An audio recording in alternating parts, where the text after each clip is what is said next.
बिस्मिल्लाहिर्रहमानिर्रहीम। अस्सलाम वालेकुम। खलीलुर रहमान केस के अंदर वक्फे वक्फे से मैं अपडेट्स दे रहा हूँ। मज़ीद नई अपडेट्स आई हैं। आमना को अदालत में पेश किया गया, उसने क्या बयान दिया, अदालत में उसे क्या पूछा गया, पुलिस ने क्या कहा, मज़ीद तफ्तीश जारी है। इसके अलावा मुकम्मल आपको हसन शाह के बारे में भी बताएंगे कि उसका इसके अंदर किरदार क्या है, वो कहाँ पे है, पुलिस ने उसे पकड़ा है नहीं पकड़ा, और क्या क्या पुलिस के हाथ लगा है। तो अगर आप चैनल पर नए हैं, चैनल को सब्सक्राइब कीजिए, बेल आइकॉन पे क्लिक कीजिए ताकि मज़ीद नई वीडियोस भी आपको मिलती रहें।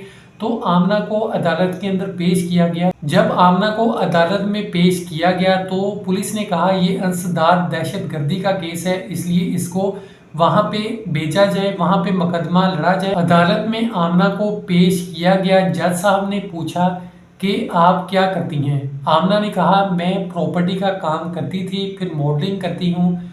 फिर जज साहब ने पूछा क्या आपने खलीलुर रहमान को अगवा किया था, तो उन्होंने कहा नहीं मैंने नहीं किया, हसन शाह ने किया था। उसके बाद फिर अदालत ने पूछा क्या आपने कोई रकम उनसे ली है खलीलुर रहमान से, तो आमना ने कहा नहीं, हसन शाह ने बुलवाया था, हसन शाह ने मुझे कहा था कि उसको बुलाओ, मैंने उनको ज़रूर बुलाया था लेकिन मैंने उनसे रकम नहीं ली। पुलिस ने जज साहब से रिमांड मांगा तो जज साहब ने 4 रोज़ा जिस्मानी रिमांड मंजूर किया है। मज़ीद तफ्तीश होगी, आमना से पता लगाया जाएगा कि ये सारा क्या माजरा है, क्या हुआ है, कैसे हुआ है। अब हसन शाह की बात कर लेते हैं। हसन शाह का बयान आया था, इंटरव्यू उसने दिया था कि मेरे पास खलीलुर रहमान की एक वीडियो है 1.5 घंटे की, उसके अंदर सब कुछ सच सामने आ जाएगा। जहाँ पे आपको ये भी बता दें हसन शाह अभी गिरफ्तार नहीं हुआ, वो बाहर ही है। पुलिस ने उनके मुलाजमों को गिरफ्तार कर लिया है। पुलिस ने मुख्तलिफ चीज़ें अपने कब्जे में ले ली हैं। हसन शाह ने ये कहा कि खलीलुर रहमान सारा ड्रामा कर रहे हैं, झूठ बोल रहे हैं, बहुत अच्छे ये राइटर हैं लेकिन इन्होंने कहानी बदल दी है, हकीकत कुछ है। जब वो वीडियो सामने लेकर आऊँगा, एक मेमोरी कार्ड मेरे पास है, तो सबके सामने सच आ जाएगा, क्या सच है क्या झूठ है। आप सीसीटीवी के अंदर देख लें, ये सारा कुछ जो है वैसा नहीं हुआ। हसन शाह का ऐसा कहना था। हसन शाह अभी तक गिरफ्तार नहीं हुआ, वो बाहर ही है। उसने कहा कि आप डाटा निकलवा कर देख लें, कॉल्स का डाटा आप खुद देखेंगे कि कौन किसको बुलाता था। खलीलुर रहमान को वो लड़की बुला रही है या खलीलुर रहमान ने उसको बुलाया, बार बार मिलने का कहा। पुलिस तफ्तीश कर रही है और इसके अलावा पुलिस ने हसन शाह का नाम ECL में डाल दिया है। आमना के वकील ने कहा था कि आमना बेकसूर है, बल्कि इनके साथ ही जुल्म हुआ है, गलत हुआ है। खलीलुर रहमान इनको ब्लैकमेल करते थे, बार बार मिलने का कहते थे। जब आमना ने इनको बुलाया तो उसके बाद हसन शाह के लोग आए, इन दोनों को अगवा करके ले गए, उनको अलग गाड़ी में बिठाया, इनको अलग गाड़ी में बिठाया। और इसके बाद ये तो खुद मजलूम हैं, ये तो खुद शिकार हुई हैं इस सब चीज़ों का। तो उसके बाद उन्होंने ये भी कहा कि खलीलुर रहमान ने कैसी कहानी बनाई है कि उनको चोर उनके कागजात भी दे देते हैं, उनका ATM भी दे देते हैं, गाड़ी भी दे देते हैं, सब चीज़ें उनको वापस कर देते हैं और कहते हैं आप जाए। तो ये कैसे चोर थे, ये सब एक ड्रामा है। जैसे जैसे तफ्तीश हो रही है, सामने चीज़ें आ रही हैं, आपके सामने लेकर आता रहूँगा। आपको यहाँ पे एक मुल्तान का वाक़या भी बता दूँ।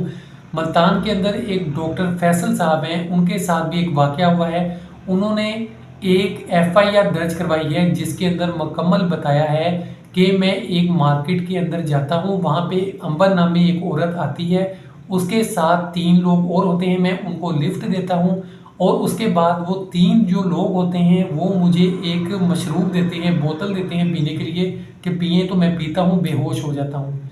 उसके बाद वो मुझे ब्लैकमेल करते हैं, यानी जब मुझे होश आता है तो मुझे ब्लैकमेल करना स्टार्ट कर देते हैं और कहते हैं कि मुझे 50 लाख रुपया दे दें। उसके बाद मैं उनको 5 लाख दे देता हूँ लेकिन वो फिर भी ब्लैकमेल करते हैं, आपकी तस्वीरें हैं, हम सबके सामने ले आएंगे, और मैं 5 लाख दे देता हूँ लेकिन फिर भी वो नहीं रुकते। पुलिस ने इस अंबर नामी औरत को और इसके साथ जितने भी लोग थे उन सबको गिरफ्तार कर लिया है, तफ्तीश जारी है। अब आए दिन ऐसे वाक़यात होते जा रहे हैं और पहले जैसे आपने देखा खलीलुर रहमान का जो केस है वो हाई प्रोफाइल बन रहा है। बहुत से लोग यही कह रहे हैं कि ये हाई प्रोफाइल केस बनाया जा रहा है और बनता जा रहा है। इसके बाद अब ये जो वाक़या मुल्तान वाला हुआ है, ये भी इसी तरह का एक वाक़या है। बेतहाशा ऐसे वाक़यात हो रहे हैं, आप भी इन चीज़ों से बच कर रहें। और अब ये देखें कि इन केसेस के अंदर बदनामी दोनों तरफ है, दोनों पार्टियों के बयान आ रहे हैं।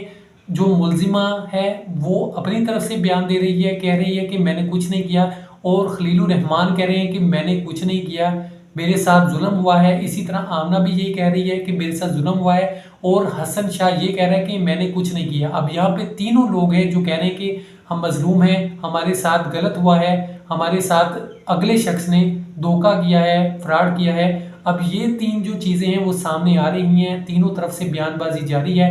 अब जैसे जैसे आहिस्ता आहिस्ता खबरें आती जाएंगी, आपको हम बताते रहेंगे, अपडेट करते रहेंगे। अल्लाह ताला हम सब की हिफाजत फरमाए और हम सबको इन चीज़ों से बचा कर रखे। कहीं भी जाएं अपना ख्याल रखें और किसी की बातों में ना आए। हमना की वालदा का बयान भी आपके सामने मैं लेकर आया कि उन्होंने कहा कि मेरी बेटी गायब है। मैं वकील के पास गई और वकील ने फिर कहा कि आप उसी जगह पर जाएं जहां से आपकी बेटी गायब है। वहां से मैंने पुलिस को फिर रिपोर्ट की, और इसके बाद सीसीटीवी में नज़र आता है कुछ लोग आते हैं, खलीलुर रहमान को ले जाते हैं और आमना को ले जाते हैं, और आमना की एक बहन भी होती है जो मिलने आई होती है, उसको भी साथ ले जाते हैं। तो ये सारी चीज़ें आपको डिफरेंट बयान आपको बताए थे मैंने। इंशाल्लाह ताला जैसे नई अपडेट्स आती हैं वो भी आपको बताता रहूँगा। अपना बहुत सा ख्याल रखिएगा। खुदा हाफिज़।